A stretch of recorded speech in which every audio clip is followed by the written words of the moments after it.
The purpose of this program is to enable our students and our learners to not just focus on how they get out of here with a certificate, but how when they come out of here, they have a skill that they can sell, a skill that can empower them to get employed, to set up their own businesses.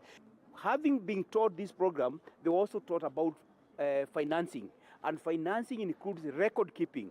And record keeping also includes treating the business money not as your money, but as a business money. And when you treat it as business money and you have a bank account, you can comfortably walk to the bank and also get a loan. So without even focusing on the money that everybody is struggling for, youth fund and all that, but I would call upon the government to provide this funding to the youth, because as we all agree, a youth walking to the bank without a title deed, getting finances sometimes can be a challenge. So leo nimefurahia kuwa na hii program ambayo tumeletewa kwa shule yetu ambayo inaitwa employability. Inatusaidia sana kuanzisha biashara sisi binafsi. Youth out there, msiseme hakuna kazi. Kazi iko, mfanyakazi ndiye anakosa. Mfanyakazi ndiye amekosa kujitolea, na pesa inatokana na bidii.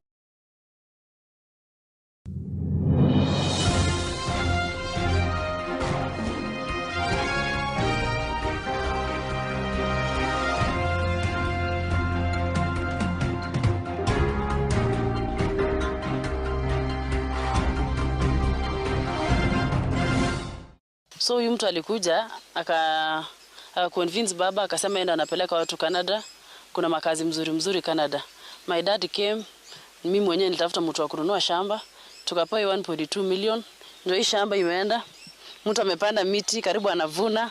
Sijaenda Canada, niko jobless.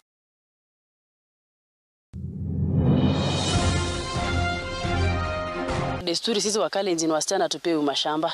Lakini my dad alibreak hiyo tabu, akaamua akanipatia hiyo shamba, anisaidie niende ng'ambo, nilikuwa nimrudishie hiyo shamba. So my dad ako disappointed, shamba ilienda, mimi mwenyewe sijui ndamrudisha nini baba yangu. In fact mimi nimeenda nikijamia nafaa kuuza kidney, nirudishe baba yangu hiyo pesa. Anyone mwenye ananunua kidney, Cynthia is here.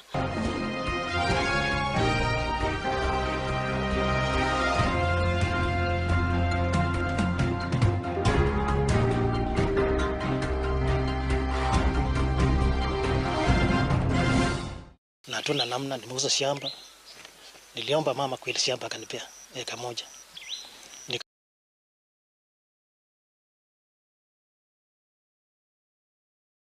Ikafika nikalipa 880,000.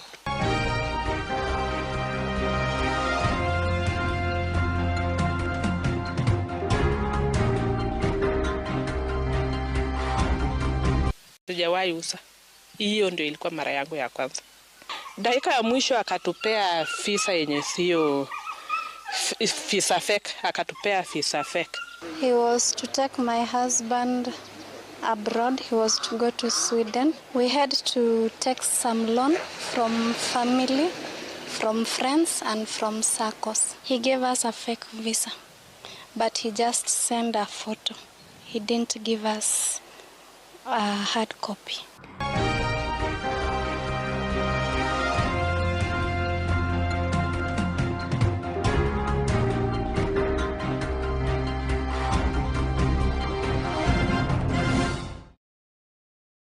Mpaka wakati court ilirule case, akatuambia Barmaze anastahili alipe nini au alipe pesa. Mpaka akatoa court order. Court order ilitolewa tarehe 23 mwezi wa 11. Mpaka saizi Barmaze huyo hajashikwa. Kwenda hapo kwanza hapo Central Police Station hapo ni kama Barmaze wanajuana nao. Hata sometimes ukitaka kupikia Barmaze, saa zingine anaweza chukua simu. Anakuambia si ulikuwa umeenda kwa kotini, wacha koti kusaidia.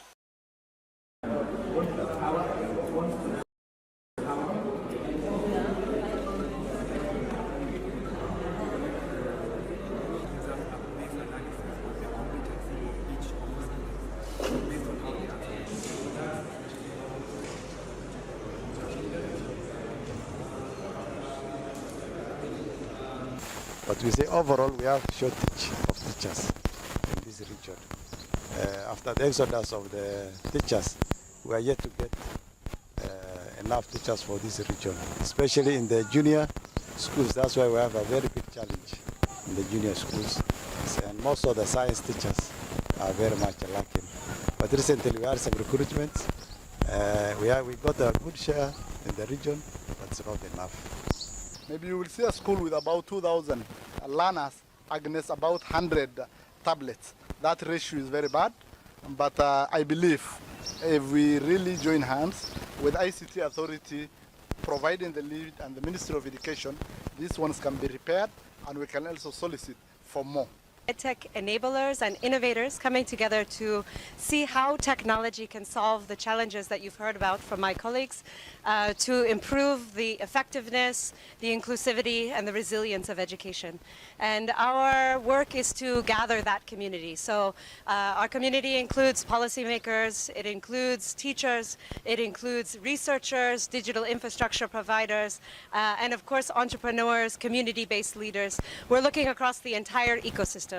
What we understand about these challenges of education is that they are complex, and no single actor can solve these challenges alone. So our goal by convening summits like this is to bring those different stakeholders together to share their experiences, to share their learnings, to collectively reimagine how can we solve some of these challenges. We find that Marseille County has been left behind in most of the things, but now with the assistance from the FCDSD, SDSC and the Raspberry Pi Foundation, our learners now have also got the opportunity to be exposed to the ICT or the computing curriculum.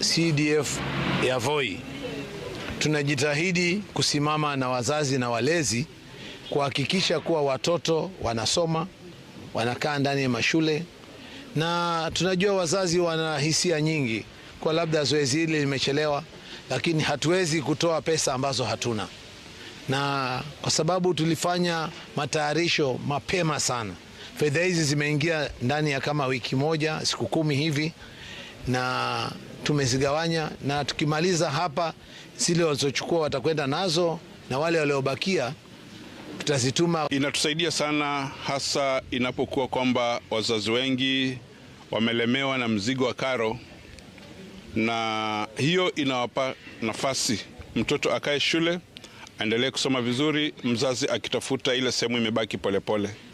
Na katika hiyo hali pia tungependa kuwahimiza wazazi wetu wajaribu sana wanaposhikwa mkono na ofisi ya mbunge na CDF, pia na wao wajishike angalau ile sehemu imesalia waweze kuikamilisha na mtoto adumu shuleni kipindi chote.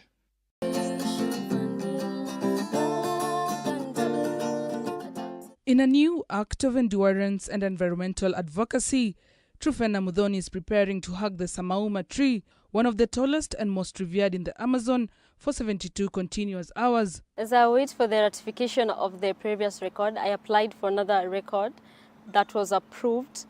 So it's going to take place at Quilombos de Abacatal in Belém, Brazil, at COP30. So while conversations turn to forest protection and indigenous knowledge and climate finance, I'll be quietly embodying all those values on the ground, hugging a tree, Samauma, that is 300 years old. This comes months after she etched her name in the record books, hugging a tree at Nairobi's John Michuki Park for 48 straight hours, setting a new world record for the longest tree hugging marathon. The previous record was at 48 hours, and this is going to be 72 hours of environmental endurance.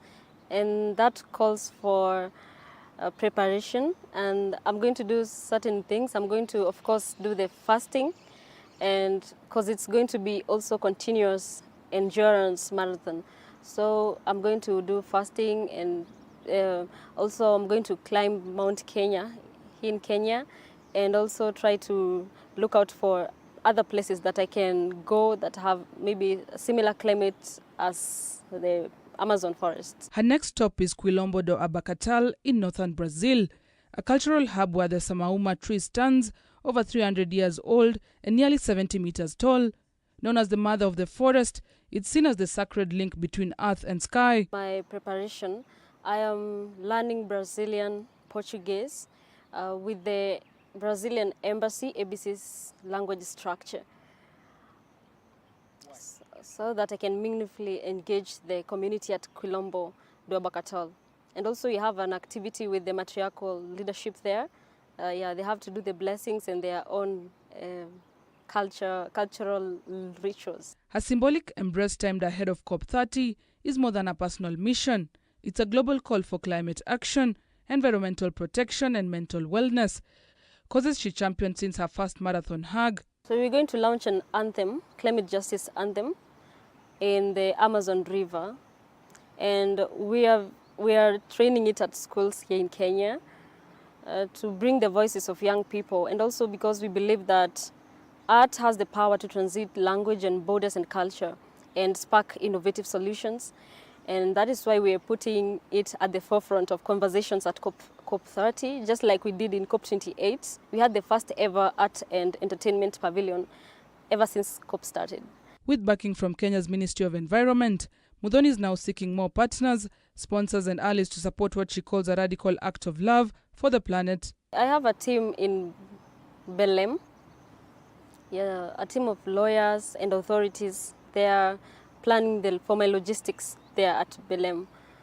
So they identified the tree for me, and also gave me the history of the tree and the history of the Afro-Brazilians, and also that it deeply connects to the African diaspora, and that is an ancestral land. It's very significant to the African diaspora, and it's actually the only ancestral refugee in Brazil.